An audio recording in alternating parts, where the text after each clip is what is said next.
बिस्मिल्लाहिर्रहमानिर्रहीम। अस्सलामु अलैकुम वरहमतुल्लाहि वबरकातुहू। वो हर चीज़, हर हादसे, हर परेशानी और हर मसले को मामूली से मामूली समझते थे और हमेशा ये तो कुछ भी नहीं कहकर टाल देते थे। मैं उन्हें अंकल ये कुछ भी नहीं कहता था, ये उनका निक नेम था। मैंने उनके मुंह से ये फ़िक्रा पहली मर्तबा एयरपोर्ट से उन्हें घर लाते हुए सुना था। रास्ते में गाड़ी लग गई, गाड़ी के फ्रंट लाइट टूट गए और बम्पर पर निशानात पड़ गए। मैं परेशान हो गया। मैं गाड़ी में बैठा, गाड़ी स्टार्ट की और दुखी सा मुंह बनाकर चल पड़ा। उन्होंने मेरी तरफ देखा, मुस्कुराए और कहा, बेटा ये तो कुछ भी नहीं। मैंने हैरान होकर उनकी तरफ देखा। वो बदस्तूर मुस्कुरा रहे थे। वो मुझे उस वक़्त बहुत नादान, बेवकूफ़ और गैर तहजीब याफ्ता शख्स लग रहे थे। हम में से बेशुमार ऐसे लोग होते हैं जिन्हें दुख या खुशी के इजहार का तरीका नहीं आता। ये बेवस्बे लोग होते हैं। मुझे ये लोग जहर लगते हैं और मैं उन्हें तहजीब का तवा कहता हूँ। मुझे अंकल भी पहली मुलाकात में तहजीब के तवे महसूस हुए। आप भी मेरी जगह होते तो आप भी उसी तरह सोचते। आप खुद सोचिए, आपकी गाड़ी नई हो, आपने अभी उसकी सीटों से प्लास्टिक कवर भी ना उतारे हों। ये गाड़ी खड़े हुए ट्रक के साथ टकरा जाए और एक अजनबी शख्स जिसके साथ आपकी शनासाई चंद लम्हे पुरानी हो, वो आपके साथ वाली सीट पर बैठा हो, मुस्कुरा रहा हो और बार बार कह रहा हो, ये तो कुछ भी नहीं, ये तो कुछ भी नहीं, तो आप क्या सोचेंगे? मैं भी उस वक़्त वही सोच रहा था जो आप सोच रहे हैं। मुझे वो उस वक़्त तहजीब के तवे महसूस हुए और मैंने उनसे मुंह फेर लिया। लेकिन मुझे अगले चंद दिनों में महसूस हुआ ये तो कुछ भी नहीं उनका तकिया कलाम है और ये हर किस्म के नुकसानात, हर किस्म की खराबी और हर किस्म के मसले पर ये तो कुछ भी नहीं कहते हैं और साथ ही मुस्कुराते भी हैं। मैं बात को आगे बढ़ाने से पहले आपको अंकल का बैकग्राउंड भी बताता चलूँ। ये अंकल मेरे एक दोस्त के ताया थे। मेरा ये दोस्त बैरून मुल्क रहता था। उनके ताया कराची में अकेले रहते थे। मेरे दोस्त ने मुझे फ़ोन किया और कहा, मेरे ताया इलाज के लिए इस्लामाबाद आ रहे हैं, तुम उन्हें चंद दिनों के लिए अपने पास रख लेना। मेरे पास इनकार की कोई गुंजाइश ही नहीं थी। मैंने ताया जी को एयरपोर्ट से लिया, चंद दिनों के लिए एक फ़्लैट के कमरे का बंदोबस्त किया और ताया जी को उस फ्लैट में रख दिया। और उसके बाद मेरे बुरे दिन शुरू हो गए। मैं सुबह उठकर अंकल के लिए नाश्ता लेकर जाता और उसके बाद उन्हें मुख्तलिफ़ हकीमों, मुख्तलिफ़ बाबों और मुख्तलिफ़ दरबारों पर लेकर जाता। मैं गाड़ी में बैठ जाता और अंकल दरबारों, बाबों और हकीमों की महफ़िलों में चले जाते। मैं 2-3 घंटे गाड़ी में ऊँघता रहता। अंकल को दोपहर का खाना खिलाने घर वापस लाता, चंद घंटे सोता, अंकल के लिए रात के खाने का बंदोबस्त करता और रात की शिफ्ट में काम करने के लिए दफ्तर चला जाता। इस दौरान हर बुरी बात, हर हादसे और हर मसले पर उनका एक ही रिस्पॉन्स होता था, ये तो कुछ भी नहीं। और मैं दिल ही दिल में उस वक़्त को कोसता रहता था जब मैंने अंकल को रिसीव किया था। लेकिन इन तमाम कबाहतों के बावजूद अंकल दिलचस्प इंसान भी थे। ये दुनिया जहान की बातें सुनाते थे।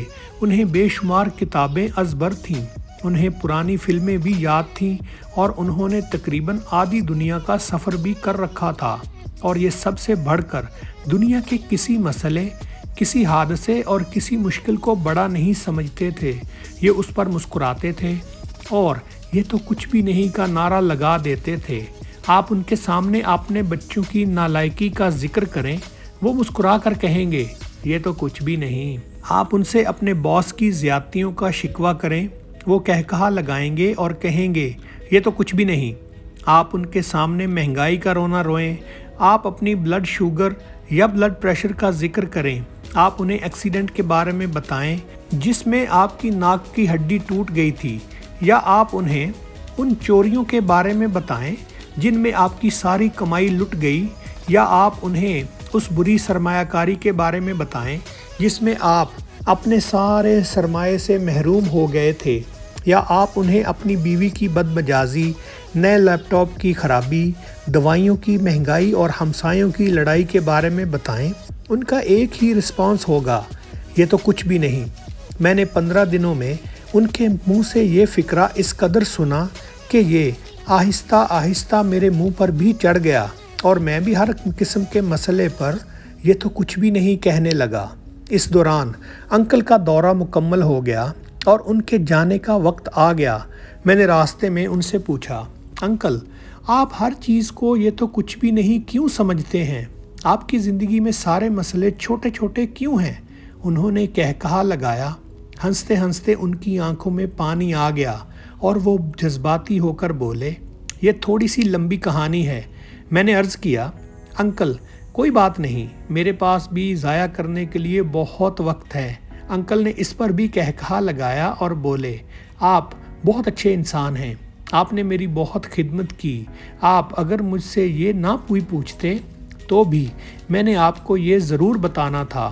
اچھی باتیں، اچھی عادتیں صدقہ جاریہ ہوتی ہیں اور آپ کو یہ صدقہ بھی تقسیم کرتے ہی رہنا چاہیے۔ اور اس کے بعد انکل نے مجھے وہ بات بتائی جس نے آنے والے دنوں میں میری زندگی میں بہت کنٹریبیوٹ کیا۔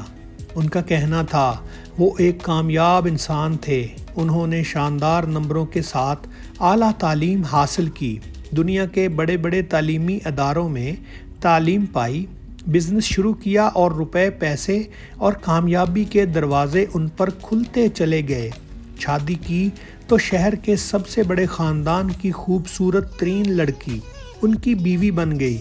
گاڑیوں کا شوق ہوا تو دنیا کی شاندار ترین گاڑیاں ان کے گیراج میں کھڑی ہو گئیں۔ سیر و تفریح شروع ہوئی تو دنیا کو ایک سرے سے دیکھنا شروع کر دیا اور دوسرے کونے تک چلے گئے۔ عیش و عشرت شروع ہوئے تو دنیا کو جنت بنا لیا۔ بچے ہوئے تو اللہ تعالیٰ نے کمال خوبصورت اور فرما بردار بچے عطا کیے۔ دوست ملے تو وقت کے شاندار ترین لوگ ان کے دوست بن گئے۔ اثر و رسوخ کی طرف نکلے تو صدر John F Kennedy New York میں ان کے گھر آنے جانے لگے اور ملکہ برطانیہ انہیں لنچ اور ڈنر پر بلانے لگیں، اور روپیہ پیسہ آیا تو دولت ان پر باقاعدہ عاشق ہو گئی۔ وہ جس مٹی پر پاؤں رکھ دیتے تھے سونا بن جاتی تھی، اور جس کوئلے پر چھو دیتے تھے اس میں ہیرے کی خصوصیات پیدا ہو جاتی تھیں۔ غرض یہ کہ ہر لحاظ سے ایک خوش قسمت انسان تھے۔ انکل کا کہنا تھا اس آسائش، اس کامیابی اور اس کامرانی نے انہیں اور ان کے خاندان کو شارٹ ٹیمپرڈ بنا دیا تھا۔